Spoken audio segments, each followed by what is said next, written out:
नमस्कार। पति ब्रह्मचारी इस सीरियल में आज के एपिसोड में आप देख रहे हैं यहाँ सूरज ईशा जी से मिलने के लिए जाता है गुलाब सिंह के घर पे, जहाँ वे अपनी पत्नी से पूछ रहे हैं, आपने रोका किया, क्यों किया, आप मुझसे प्यार नहीं करती क्या। ये सारे सवालों के जवाब वो उनसे मांगने जाता है, लेकिन ईशा जी वहाँ पे कुछ भी बोलती नहीं। वहाँ पे ना सारे के सारे लोग अपने सूरज पे कूद पड़ते हैं और उन्हें धमकी देने लगते हैं। तब उनकी बहन उनसे बोलती है, भैया आप यहाँ से चले जाइए प्लीज़, आपको यहाँ सब तकलीफ़ देंगे, मुझसे देखी नहीं जाएगी, और आप ना थोड़ा देर शांत अपना दिमाग करिए और उसके बाद आप बात करने के लिए फिर से आइए, लेकिन इस वक्त आप यहाँ से निकल जाइए। लेकिन वहाँ पे अभी गुलाब सिंह पानी मंगवाता है, उस पानी में नमक डालता है। उस नमक वाले पानी से वो सोच रहा है कि सूरज पे डालने पे उनकी जो ज़ख्म है और उभर जाएगी। ये देख के ईशा का मन बहुत ही दर्द भरा हो जाता है, लेकिन वो अपना दर्द दिखा नहीं सकती किसी को। सूरज को वो ज़ोर से डांटती है, आप यहाँ से चले जाइए, क्योंकि वो चाहती है कि वो पानी उन पे पड़े ही ना। अगर सूरज वहाँ से निकल जाएगा तो वो पानी डालने की नौबत आएगी ही नहीं। लेकिन सूरज अपनी बात पे डटा है, अपनी बीवी को लिए बगैर वो जाने के लिए तैयार ही नहीं। वो बार बार एक ही सवाल पूछता है ईशा जी से, बताइए क्यों आप नहीं आ रहे मेरे साथ, क्या छुपा रही है, किसकी दबाव में आ रही है। लेकिन यहाँ ईशा अपनी बात उन्हें बता नहीं सकती। और गुलाब सिंह उसी वक्त वो खारा नमक का पानी ज़ोर ज़ोर से अपनी सूरज के ऊपर डालना शुरू करता है। सूरज को तकलीफ़ हो रही है, लेकिन वो किसी को दर्द अपना दिखा नहीं रहा। ये दर्द तो ईशा को दिख रहा है, अभी वो डटा है अपनी बात पे। तो गुलाब सिंह एकदम क्रूर तरह से वो नमक अपने हाथ में लेता है और उस नमक को सूरज की जख्म जो होती है उस पे रगड़ना शुरू करता है। लेकिन अपना सूरज अभी भी डटा है अपनी ईशा जी को साथ ले जाने के लिए, उनसे प्यार करता है। वो ईशा को भी कबूल करवाना चाहता है कि वो भी मुझसे प्यार करती हो, मेरे साथ आइए, लेकिन वो तैयार ही नहीं अपनी बात बताने को, और ख़ुद को भी तकलीफ़ दे रही है। जितना दर्द सूरज को होगा उतना वो खुद को भी लेगी।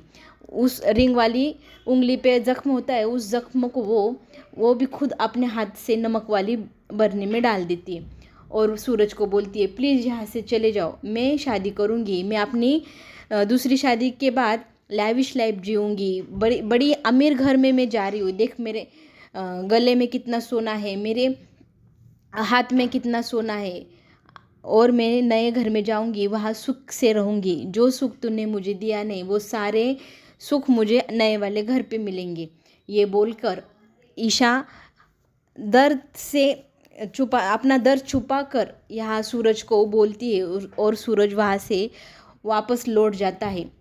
उसे दर्द हो रहा है, लेकिन वो अपनी ईशा को प्राप्त करने के लिए कोशिशें कर ही रहा है। और ईशा इस बात से बहुत ही तकलीफ़ में होती है। उसे चक्कर आने वाली होती है, वो चक्कर आकर नीचे गिरने ही वाली होती है। उसी वक्त उसकी भाभी आती है और उसे सवार लेती है। ईशा को बोलती है कि तुम भी दर्द में हो, भैया भी दर्द में हो, लेकिन तुम दोनों मान नहीं रही हो। तो यहाँ पे वो बोलती नहीं, मैं अपनी बात पे हमेशा डटी रहती हूँ और इस बार भी डटी हूँ, मैं दूसरी शादी करूँगी, मैंने अपना जीवन दूसरी तरह से जीना तय कर लिया है। यहाँ पे सूरज का दोस्त बंटी आता है और उसे बोलता है, मुझे पता है आप ईशा जी से मिलने ही गई होगी, आप दोनों एक दूजे के लिए ही बने हो, आप बहुत प्यार करते हो ईशा से, ईशा आपकी लाइफ में वापस आएगी, दोबारा वो आपके पास लौट आएगी, आप हिम्मत रखिए। उसी वक्त वो चक्कर आके गिरने वाला होता है तो बंटी उसे पकड़ता है और रिया को बोलता है कि भैया को घर के अंदर लेके जाओ। एक काम दिया है सूरज ने, ईशा जी जिस लड़के से शादी करने वाली है उस लड़के का पूरा डेटा मेरे पास लेके आइए, ऐसा बंटी को बोला है। तो बंटी वो जानकारी हासिल करने के लिए जाता है। घर के अंदर सूरज जब जाता है तब घर वाले सब तकलीफ़ में होते हैं कि सूरज इतना क्यों प्रयास कर रहा है ईशा को प्राप्त करने के लिए, वो इस बात को भूल क्यों नहीं रहा है, ईशा को छोड़ क्यों नहीं रहा। तब वो बोलता है, ईशा जी कुछ तो छुपा रही है, और मेरी ईशा मुझसे बहुत प्यार करती है, मुझे पता है वो एक ना एक दिन मेरे पास लौट के दोबारा ज़रूर आएगी। यहाँ आयशा अपने कान्हा जी से बोलती है, आप मुझसे इतना दर्द क्यों दे रहे हैं, मुझे इतना दर्द क्यों दे रहे हैं, इतनी परीक्षा मेरी क्यों ले रहे हैं। मैं नहीं रह सकती मेरे सूरज के बगैर, लेकिन सूरज के अच्छे के लिए, भले के लिए मैं उससे जुदा रह लूँगी, लेकिन सूरज को तकलीफ़ नहीं होनी चाहिए। उसी वक्त गुलाब सिंह वहाँ पे आता है और गुलाब सिंह उसके हाथ में डिवोर्स के पेपर देता है कि इस पेपर पे आप साइन कर दो, और ये रहा फ़ोटो जो दूल्हा है आपका, उनसे आपसे आपकी शादी होने वाली है, वो दूल्हे का चेहरा देख लो। तब वो फ़ोटो लेके वो फेंक देती है, मुझे नहीं देखना कौन दूल्हा है और कौन नहीं। और गुलाब जी ने वहाँ पे अभी पेपर और पेन दिया है, डिवोर्स पेपर पे साइन कर दो।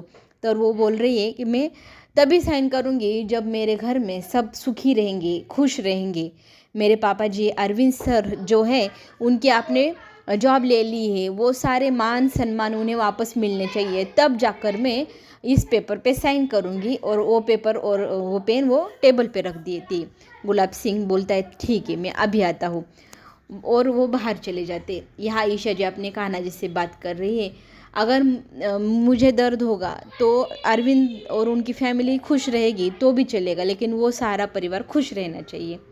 यहाँ ताया जी घर पे लौट आए, उन्हें खाना खिलाते वक्त वहाँ पे ताई जी हवा डाल रही थी। अभी वो बातें करने लगे कि आप इतने सालों बाद भी इतनी सुंदर खाना बनाती हो, और आपके हाथ का स्वाद मैं आज तक नहीं भूला, ऐसे उनकी तारीफ़ करने लगते।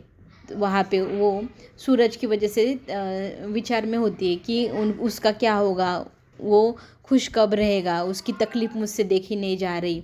ताया जी वहाँ पे बोलते हैं कि एक न एक दिन वो मेरी बात मानेगा, तभी खुश रहेगा। वो मेरी बात नहीं मान रहा है, वो ईशा को भूल नहीं रहा है, इसलिए वो तकलीफ़ में है और वो अपनी मूर्खता से तकलीफ़ में जा रहे। दूसरी तरफ हॉल में सारे एक दूसरे को कॉन्ग्रेचुलेशन बोल रहे हैं, सब खुश है। तो ताया जी और ताई जी आते हैं और पूछते क्या हुआ। तो अरविंद बोलता है, मुझे ना वापस मेरी जॉब मिली है, वाइस प्रिंसिपल मुझे कॉलेज का फिर से बनाया गया है।